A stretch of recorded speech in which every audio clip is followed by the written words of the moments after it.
Good evening, welcome. I'll just there are a few people still settling into the room.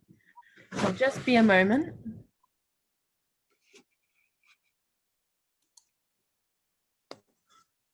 Thank you all so much for joining us this evening. I'd like to begin by acknowledging the traditional owners of the land on which I'm currently broadcasting from, the Yagara and Turrbal people. I pay my respects to elders past and present and acknowledge that this always was and always will be Aboriginal land. I'm so pleased to be here with you tonight for the special discussion of The Mountains Sing with Nguyen by Quế Mai and Jennifer Stevens. Before I hand over to our speakers this evening, I'd like to quickly reiterate some of the information mentioned in the email you were sent earlier. You've all been automatically placed on mute and will remain so throughout the event. But I will unmute everyone at the end of the evening so you can join me in thanking our speakers for tonight's discussion. Quế Mai is keen to answer your questions towards the end of the event if there's time, so please start sending them through to me as you think of them using the chat box. Your questions will come straight through to me and I'll read them out towards the end of the event. If you can't see the chat box, don't worry. I'm going to be using it to share the link to purchase The Mountains Sing in just a moment, and when I do, it will pop up on your screen. So I'd now like to introduce Quế Mai. Born in Vietnam in 1973, she grew up witnessing the war's devastation of her country. She worked as a street seller and rice farmer before winning a scholarship to attend university in Australia. She is the author of 8 books of poetry, short fiction, and nonfiction in Vietnamese. Her writing has been translated and published in more than 10 countries and has received many honors, including the Hanoi Writers Association's Poetry of the Year 2010 award. She currently divides her time between Indonesia and Vietnam. In conversation with Quế Mai tonight is Jennifer Stevens. Jennifer lived and worked in Prague in the 90s, managing an international bookstore and writing book reviews for English language papers and magazines. She has worked as a freelance journalist and has been an avid reader for the last 5 years, working, again, with books, where she feels she belongs. Jennifer manages Avid Readers' extensive Bookclubs program. So, Jennifer and Quế Mai, it is now my pleasure to hand over to you both for tonight's discussion. Thank you very much, Genevieve, and thank you so much, Quế Mai, for joining us this evening. I'd like to begin talking a little just about the book, The Mountains Sing. The Mountains Sing by Nguyễn Phan Quế Mai is a beautiful and most memorable novel. This is a story of a family told through the voices of a grandmother and her granddaughter. And this is a story of Vietnam, experiencing the impact of colonialism, famine, political and cultural change, invasion and civil war through 4 generations of the Tran family, offers readers a comprehensible way of understanding Vietnam and what its people endured through much of the 20th century. The language is beautiful. And this novel is the first that Quế Mai has written in English. And the Vietnamese language, song, culture, and proverbs are richly interwoven through the narrative of this remarkable novel. The Mountains Sing has received many accolades, and Quế Mai has just won the very prestigious Lannan Literary Award Fellowship in Fiction, which recognizes work of exceptional quality and writers of distinctive literary merit. A very warm congratulations to you, Quế Mai, and an equally warm welcome. It's very special to have you with us this evening. I'd love to begin by asking you about the voices of The Mountains Sing, the 2 narrative voices, Dieu Lan and Huong. What drew you to telling this story of Vietnam through these 2 women, a grandmother and her granddaughter? Thank you so much, Avid Reader Bookshop, for having me, and Genevieve and Jennifer for such kind introductions. It's so great to see your faces and to have all of you joining us tonight. I'm delighted to be returning to Australia with this event. As you know, I studied in Australia, and I wouldn't have been able to write this book without my experience there. So, you know, to answer your question, I started my writing career with poetry And then I became a translator because I wanted the readers, international readers, to know about Vietnam more than a war. You know, when people read about Vietnam, they only know about Vietnam as, you know, as the war. And I wanted to show the richness of our culture, the complexity of our history, and of the struggles of our people through our history. And I wanted to translate a novel, and I did not find a novel that I loved so much that I would spend years translating it. So one day I told myself I had to write a novel. And I was reading literature about Vietnam over the years, and I was quite upset about the ways Vietnamese women are represented. We are normally seen as backdrops to the American stories. We are seen as victims, as people, you know, women who have to be dependent on American men to rescue them, or we are seen as prostitutes most of the time. So I wanted to write beyond that, and you know, show the complexity of our women and how throughout history Vietnamese women have had to bear the burden of historical events and remain to be the pillar of our family and our society. You know, I grew up with women who had lost so much but remained very hopeful, and that's why, you know, they inspired me to write, you know, The Mountain Sing. And even though it's a fictional account, but a lot of the things in the book come from real life experiences of either my family or people whom I talk to. So I felt I felt I had to honor the women who told me these stories by writing this book.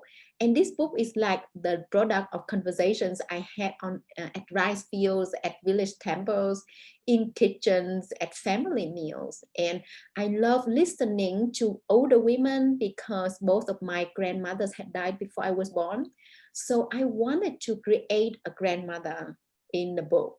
So I listened to older women a lot, and they use proverbs, you know, in their language. So that's why you can read Vietnamese proverbs in this novel, for example. Quế Mai, I'd love everyone to get a little taste of the language that you use. It's such beautiful language, and would be really delighted if you would read for us. And would love to ask you if you would like to do that now. Thank you. So I can read a little part from the voice of Grandma Dieu Lan, who is telling the stories of her family to her granddaughter Huong. And she calls Huong Guava because she believes there are evil spirits hovering above the earth looking for beautiful children to kidnap. So that's why the small children in Vietnam are often given nicknames so that the evil spirits don't notice them. The fortune teller, Guava, remember how we used to wander around the old quarter of Hanoi? We often stopped in front of a house on Hàng Gai. I didn't know anyone who lived there on Silk Street, but we stood in front of the house, peering through its gate. Remember how beautiful everything was? Wooden doors featured exquisite carvings of flowers and birds, lacquered shutters gleamed under the sun, and ceramic dragons soared atop the roof's curving edges. The house was a traditional Nam Gian with 5 wooden sections, remember? And there was a front yard paved with red bricks. Now I can tell you the reason I lingered in front of that house. It looks just like my childhood home in Nghệ An. As I stood there with you, I could almost hear the happy chatter of my parents, my brother Công and Auntie Tu. Ah, you asked me why I never mentioned to you about having a brother and an aunt. I'll tell you about them soon, but don't you want to visit my childhood home first? To go there, you and I will need to travel 300 kilometers from Hanoi.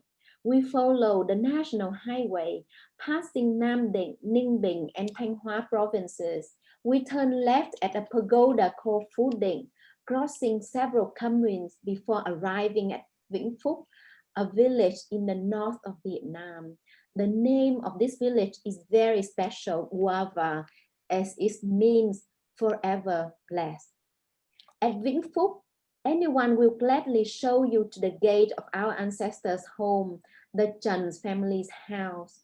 They walk with you along the village road, passing a pagoda with the ends of its roof curving like the fingers of a splendid dancer, passing ponds where children and buffaloes splash around. During summer, you will gasp at clouds of purple flowers blooming on swan trees and at red gout flowers sailing through the air like burning boats. During the rice harvest season, the village road will spread out its golden carpet of straws to welcome you. In the middle of the village, you arrive in front of a large estate surrounded by a garden filled with fruit trees. Peeking through the gate, you see a house similar to the one we saw on Silk Street, only more charming and much larger. The people who take you there will ask whether you are related to the Chan family.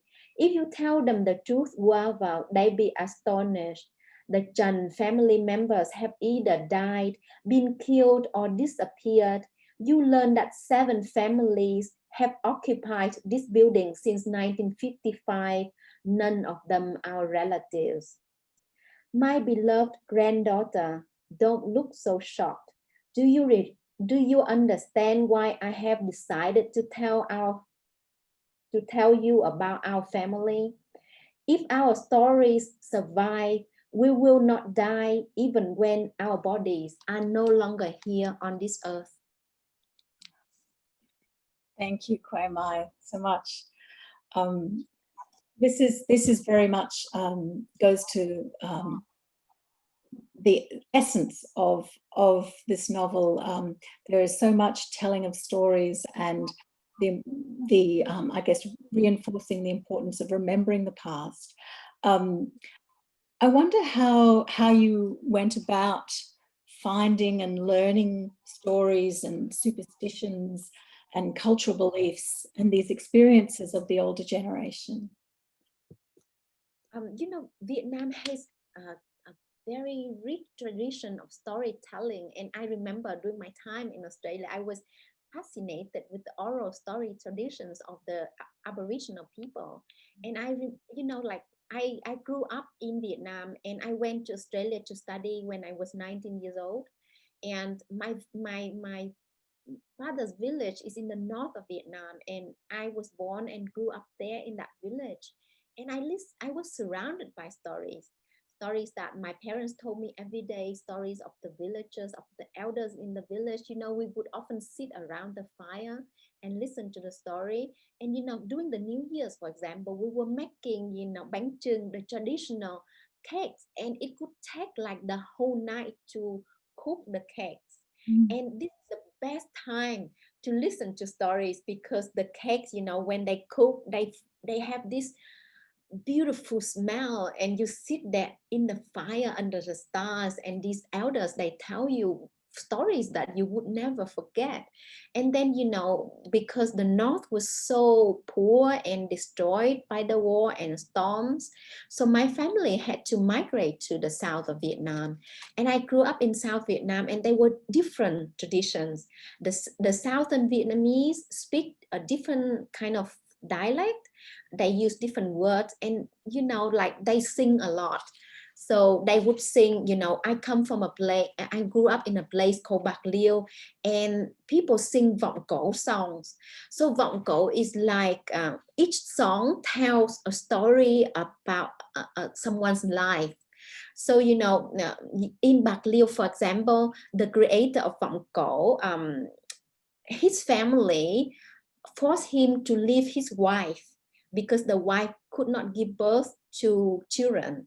So because he was so sad, he assumed her voice, and he wrote a song in her voice of her wanting to be with him.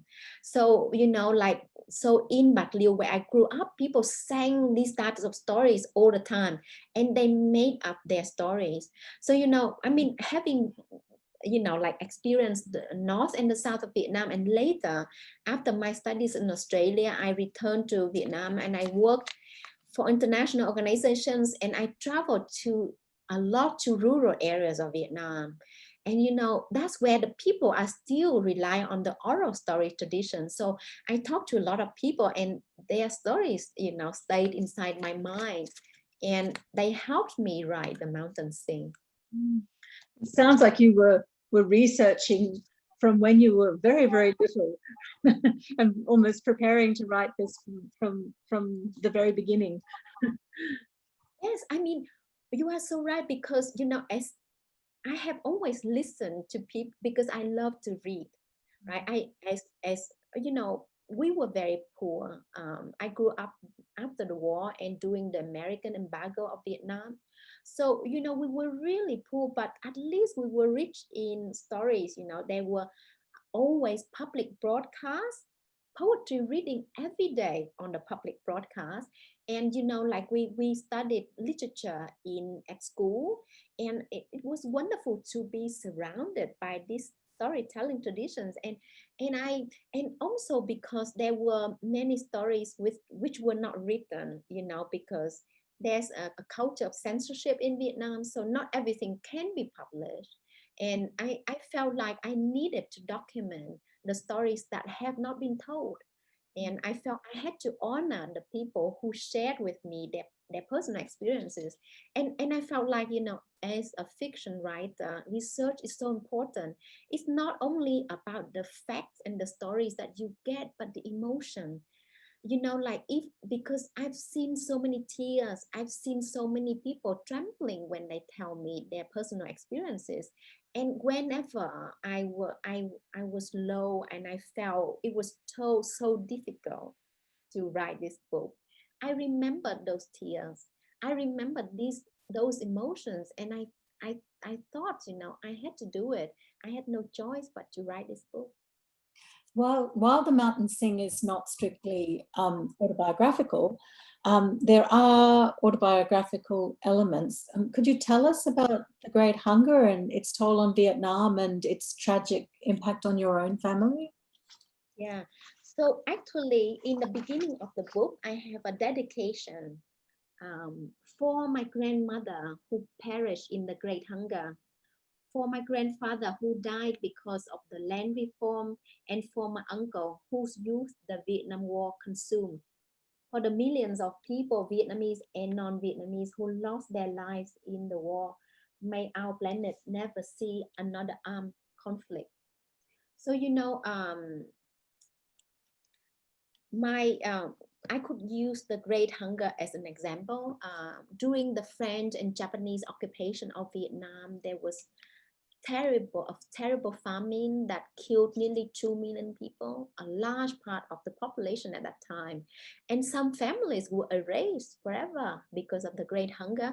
And in my father's village, so many people died that there were not enough people to bury the dead. So my grandma and her brother and her youngest son died in the Great Hunger, and their bodies were buried by somebody, and nobody remembered where they were buried. So so my father had this pain inside of him, because according to the Vietnamese custom, you need to know where the grave of your family is. Then you can burn the incense and invite the soul of the person to come home with the fragrance and the smoke of the incense. And so if the remains of a family member is lost, the person is believed to become a wandering ghost. So my father had this pain for so long, and then when he told me about the Great Hunger, I couldn't believe how terrible it was, but we didn't have the chance to learn about it at school. It is something which is not talked about in our school, in our textbooks, and so little has been written about it in Vietnamese literature. So I researched about it. I talked to elderly people, with their personal accounts, and I felt like if I did not write these stories down, you know, they would be forgotten. So my grandma actually, she died because of the Great Hunger, but the person who killed her was actually the god of a cornfield. So, you know, my grandfather was away fighting against the French at that time, because Vietnam was under the occupation of both the French and the Japanese. So he had joined the army to fight against the French. So she was home alone with her very little children. And when the Great Hunger hit, there was no food. So she ventured to a cornfield and she tried to steal the corn to bring back to her kids. And the guard of the field caught her and he tied her to the corn plant. And he, you know, my father said that his mother had been too weak to walk, to break away from the corn plants. So she died there. And for so many years, I was so angry with that man. And I wanted revenge on him. So I created a character in the book called Wicked Ghost. And I wished so many bad things on him. But after, you know, at the end of the book, I did not find revenge. I found something else. You know, so for those who haven't read the book, I won't reveal the ending, but I just want to say that I wished revenge on the man, but I found something else after I wrote the book. Thank you, Quế Mai. So this is it is a story of family, and also it is a story of war. And the book, it does explore many faces of the tragedy of war. As Dieu Lan says to Guava, only through honesty can we learn about the truth, Dieu Lan. And she had so many personal experiences of how she goes on to say, the more I read, the more I read, the more I became afraid of wars. War have the power to turn graceful and cultured people into monsters. From my own reading of works such as Chimamanda Ngozi Adichie's Half of a Yellow Sun about Nigeria, I've come to think of civil war as the worst kind of war. The horror of neighbor turning on neighbor, such as occurred in the Great Famine and later, of family members, you know, caught on different sides, and it's so powerfully expressed through The Mountains Sing. And then on top of that, there are the associated traumas such as PTSD, and in Vietnam there was the bombing and the terrible ongoing impact of America's use of Agent Orange during the war.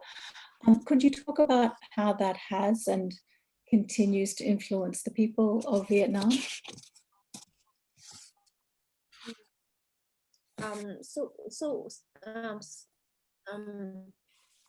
You know, it was volunteer. I set up a voluntary group to help the children with cancer in Vietnam. And the doctors told me Vietnam had a very high rate of childhood cancer because of Agent Orange. So, you know, I was doing the research for my next book, and I found that during the Vietnam War, guess how much chemical was used? 19 million gallons of chemicals, including 11 million gallons of Agent Orange. 11 million gallons. And 4.8 million people were affected by Agent Orange. You know, I want to share with you the story when I was growing up in Vietnam. You know, like sometimes we caught fish and they were disfigured. Some fish had 2 heads, you know, but you know, people were saying don't eat it because, you know, they were like a storage facility with Agent Orange near our hometown. But you know, we were so poor, we didn't have things to eat, so my mom had to cook that fish. So I was thinking I was eating the war. You know, I mean, our water was contaminated, you know, our food supply was contaminated. So that's the horror of war. It's not just about the dead or the injured people. It's the impact that we do on our nature. You know, so much of our nature was destroyed in Vietnam. A lot of forests were burned, and you know, the contamination because of Agent Orange is tremendous. And you talk about, you know, in your question you mentioned about PTSD and trauma. Actually, you know, Vietnam has so many traumatized people, and trauma is not something which is recognized in our culture. We think, you know, I mean, culturally, people regard the traumatized as those who are possessed by ghosts. So the traumatized people, you know, have the tendency to bury their trauma, so they don't talk about it. I have a friend who used to fight in the war, and who said he cannot sleep with a room with a fan, with a ceiling fan, because he would freak out. He would think that there was a helicopter chasing him, because during the war, American helicopters were chasing him. So, you know, there's so much trauma, and it's undocumented in our fiction generally, because the official viewpoint is that we won the war, so there is no trauma. But that's so wrong. I mean, I talk to veterans, and I talk to citizens, and even though there is no research done on PTSD and trauma in Vietnam, but it's everywhere. You know, it has manifested in the way of violence at homes. You know, a lot of people who are confined in mental institutions who have little help. So I felt the need to document trauma and PTSD in this book. I know you've written also about trauma and the impacts of war in your poetry, and I guess your poetry, I suppose, could be described almost as your heart language, and I would think that Vietnamese also would be your heart language. Was it very difficult to write about these sorts of things in English? You made a very good question there. Actually, English was because English is my second language. So in writing it, I have some distance, which is necessary. Where otherwise, you know, for example, when I write about the Great Hunger, it's just so painful. So at least English, you know, gave me some distance so that I didn't feel so painful.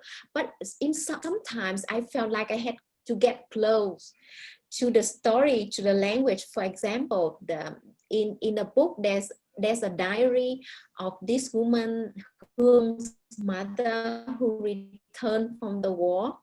And she was traumatized, and she didn't have anyone to talk to. So she had to use her diary as a way of expressing herself, of, you know, expressing some of her emotions.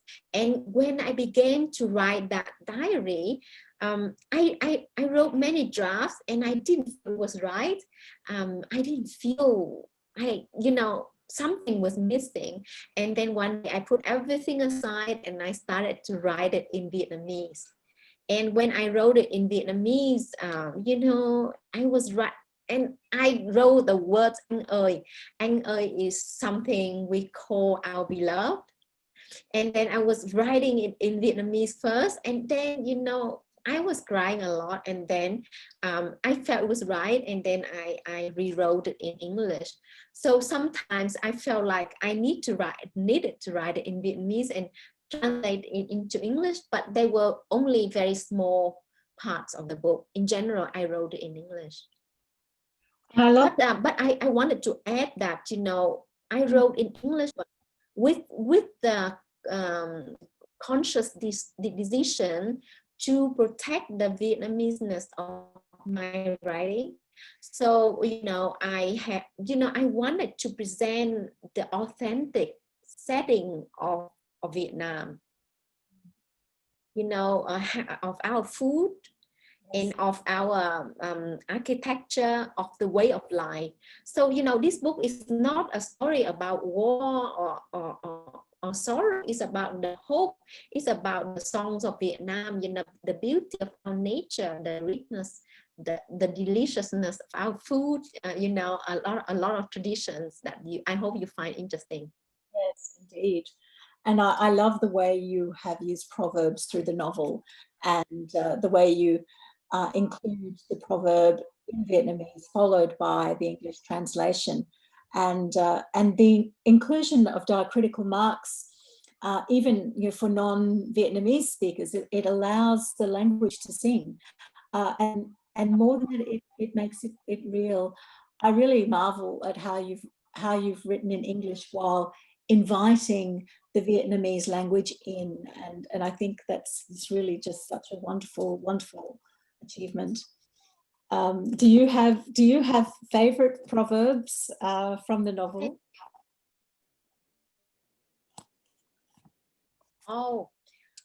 Proverbs. I love proverbs because I grew up with proverbs.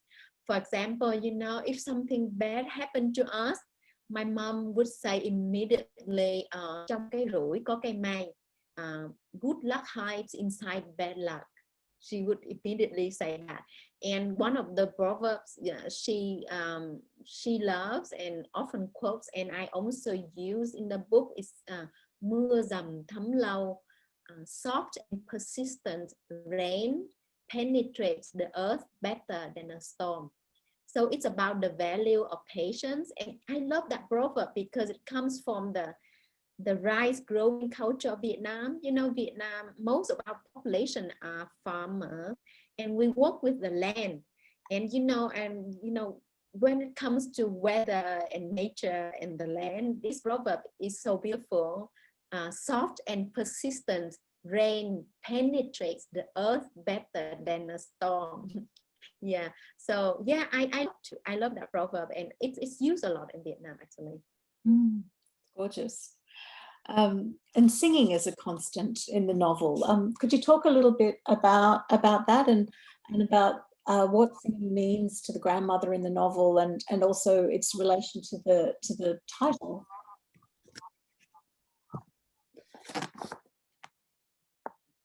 Yeah, you know, I grew up with my mom singing lullabies to me. Vietnamese, you know, like lullabies are comprised of folk poetry. The folk poetry, you know, like created mostly by farmers and passed on from one generation through the next by women who sing to the younger generation. So, you know, like we love to sing in the, you know, I mean, if you know Vietnamese, we love karaoke, we love singing.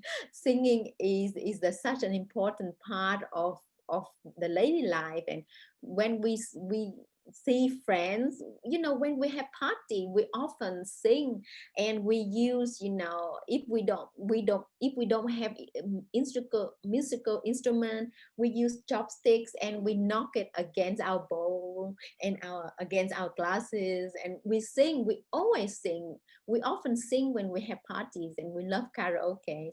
But you know, traditionally, songs are so important to us.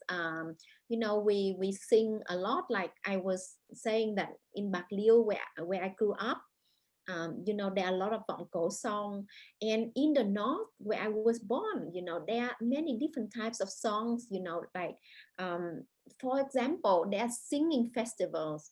So for in area in North Vietnam called Bắc Ninh, there's a festival where people sing poetry to each other. So during that festival, they are the women sit on different boats, and the men on boats on another side of the river, and they would be singing poetry to each other. They respond in poetry.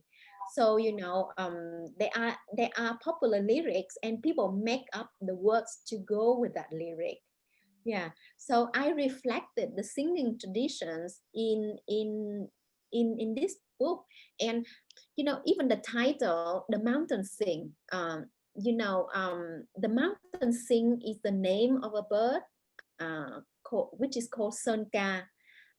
So Sơn Ca is a very important symbol in the book because it's given by Huong's father, who went through war, and who sent back the wooden bird as a symbol of his love for her. So the mountain sing is the name of the bird, but the mountains represent the challenges through history experienced by Vietnamese people. And with the singing, I wanted to highlight the spirit of hope. And I think, without hope, we don't have anything.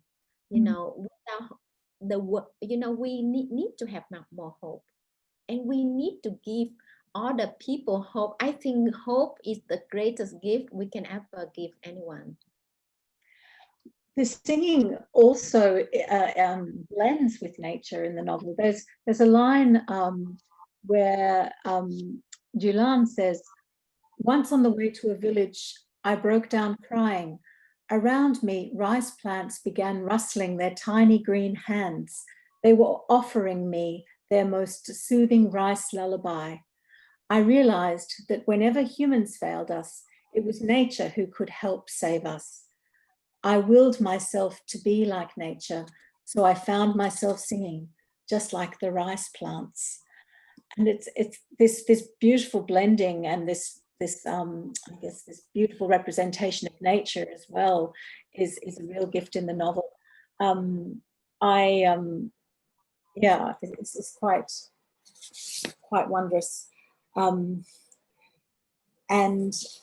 the grandmother is just such a beautiful character in the way that you've created her. Genevieve, are we at the point where we need to start opening up to some questions? Thank you. I do have a question here I can share, but if anyone else has any more questions, please send them through to me on the chat. Our first question is from Steve asking, saying, "I'm curious to know how your book has been received in both Vietnam and the USA, if it has been published in both countries." Thank you, Steve. So it was published first in the US and it has done really well. It is read by so many Vietnam veterans, and I have received, I think, nearly 100 emails from men who fought in Vietnam and who told me how meaningful it was for them to know how it was in Vietnam during that time. That they were there, and they told me they could see the faces, they could imagine the faces of those whom they met during the war or their enemy. So it has been very meaningful for me, and it's also read widely by the diasporic Vietnamese community in the US, and I've had so many book clubs with the Vietnamese in the US, and a lot of the time the family members read this book. And it's really moving to hear how the younger generation shared with me that their parents never told them anything, because the parents felt that the younger generation wouldn't understand, and the parents were also they were too traumatized to talk about it. But this book, helped them to know what kind of questions to ask, and also so that they learn much more about their roots and have a stronger connection with Vietnam, and also see the experience, the viewpoints from the Northern Vietnamese. As you know, a lot of Vietnamese who left Vietnam, fled from the south of Vietnam. So they consider the people from the north as their enemy. So with this book, they were encouraged to understand history from another person's viewpoint. And they told me the book was really difficult to read at first, but then in the end, they could see into the humanity of the Northerners. And in Vietnam, it's not yet published, because for anything,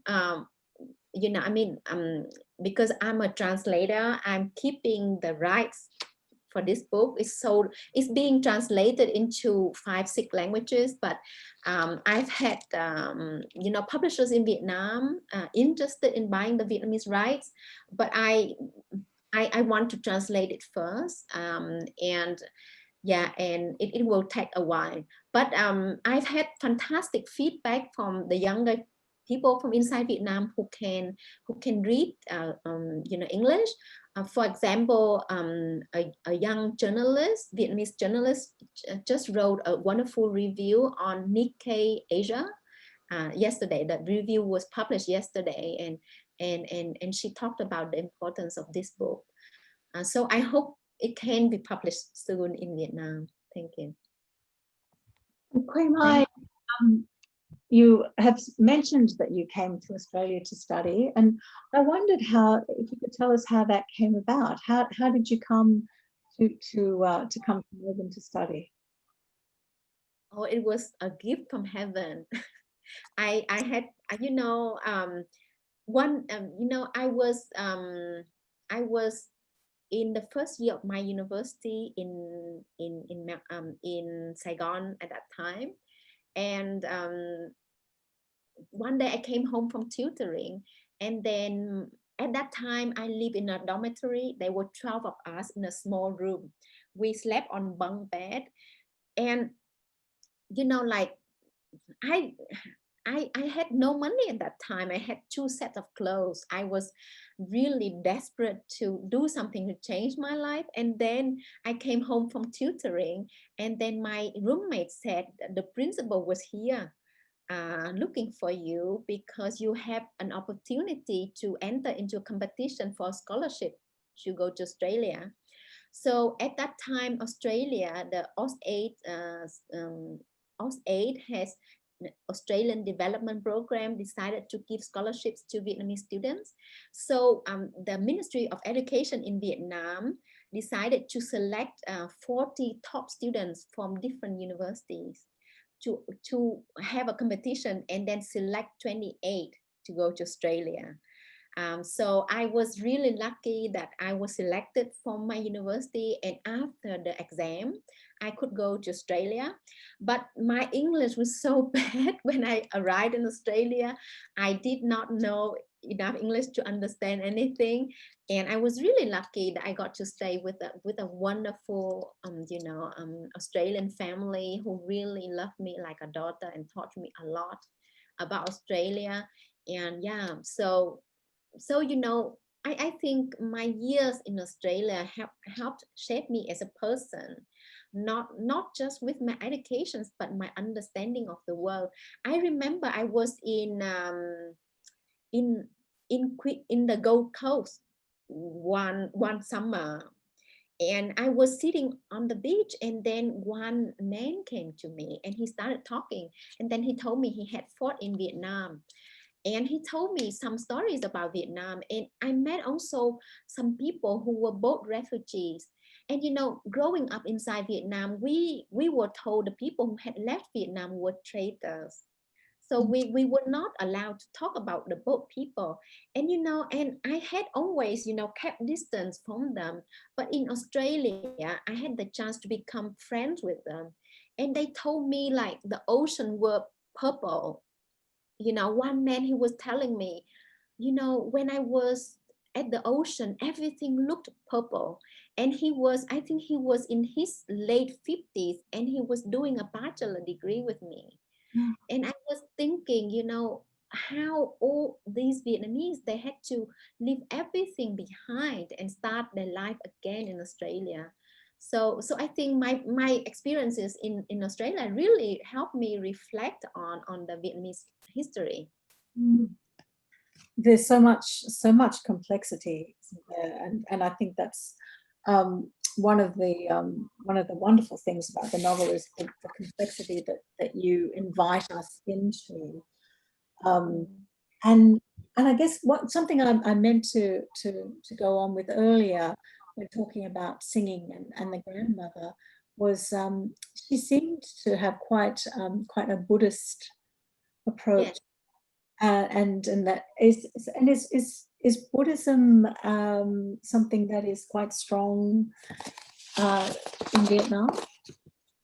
Buddhism is actually the main religion in Vietnam. So you see temples and pagodas everywhere, and I mean Buddhism, the beliefs of Buddhism is also, penetrated into the daily Vietnamese lives, So, so even though a lot of people are not Buddhist, but they go to pagodas, they pray for blessing, and they have also beliefs, adopted from Buddhism, and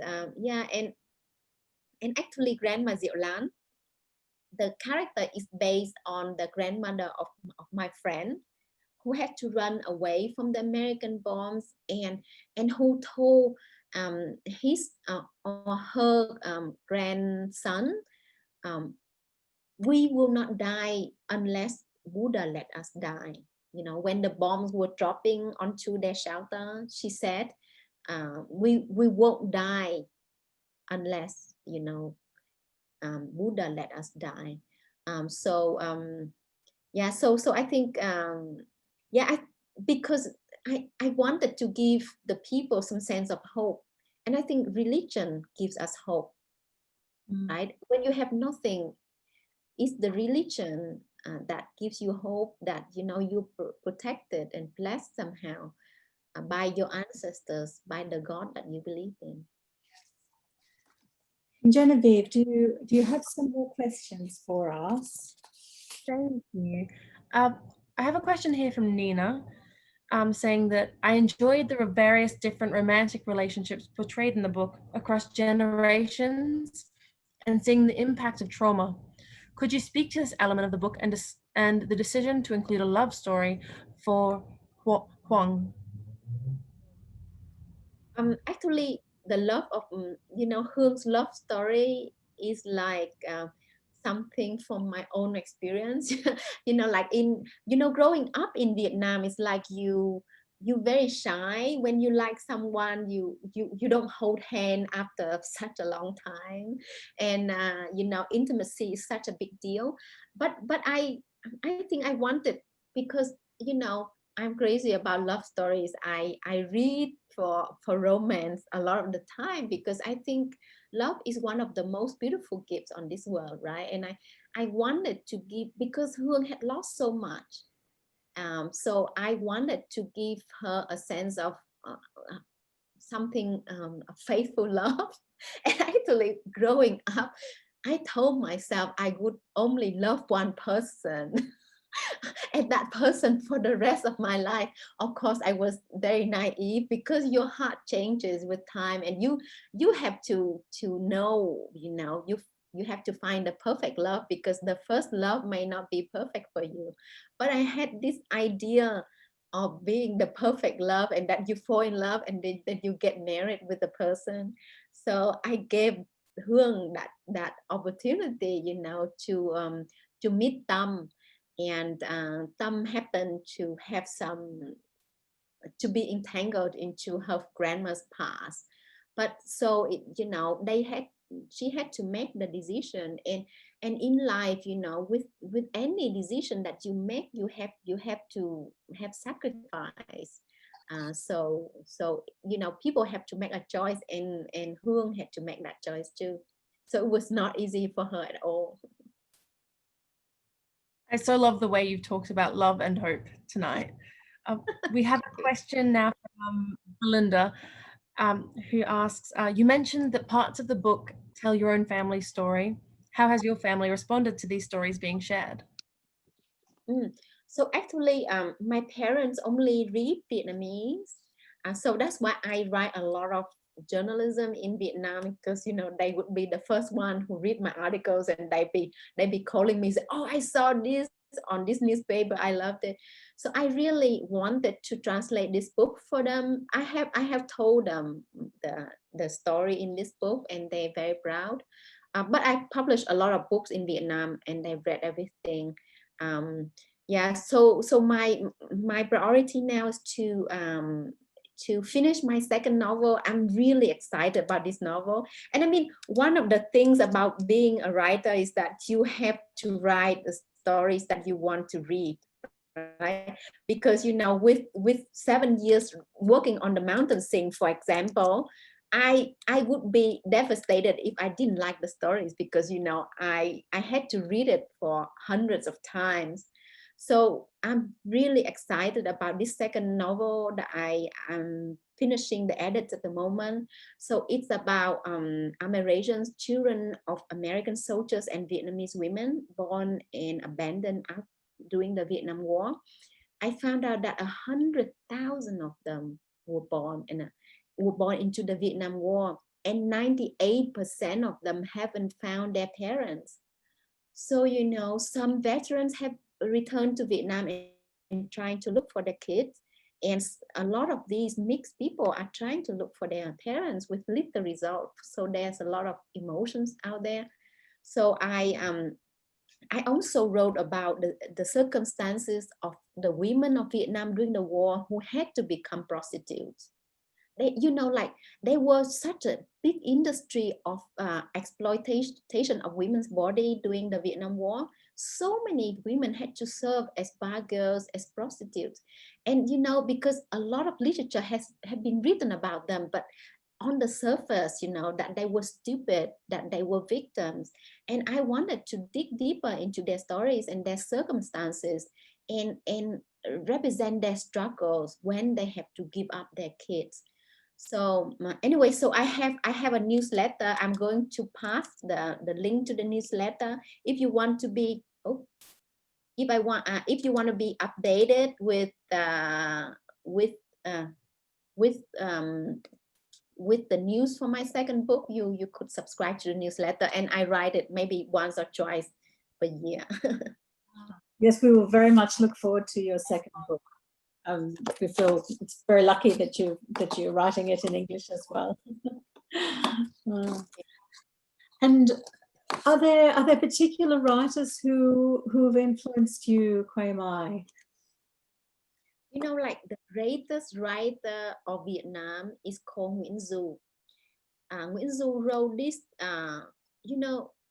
wrote this epic book about the life of Kiều in 3,420 something poetic verses. So the whole book is written in poetry, 6 by 8 poetic form, and this book is like memorized by a lot of Vietnamese people, and we retell it, and we do fortune telling with it as well.